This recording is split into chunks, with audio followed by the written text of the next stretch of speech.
విష్ణుస్వరూపం కానిది లోకంలో ఏదీ లేదు. అంతర్బహిశ్చ తత్సర్వం వ్యాప్య నారాయణ స్థిత. అందుకే ఆ విష్ణువుని నిర్జించాలని కోరిక. విష్ణువు ధర్మపక్షపాతి. ధర్మం ఎక్కడుంటుందో అక్కడ విష్ణు ఉంటారు, వేదం ఎక్కడుంటుందో అక్కడ విష్ణు ఉంటారు. అందుకే శ్రీ మహావిష్ణువు ఎప్పుడూ దేనిని రక్ష చేస్తుంటారు అంటే వేదములను రక్షిస్తుంటారు.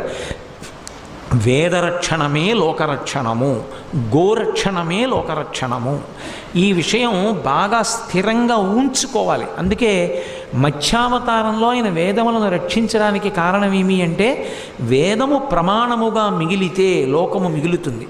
అందుకే వేదరక్షణమే లోకరక్షణము.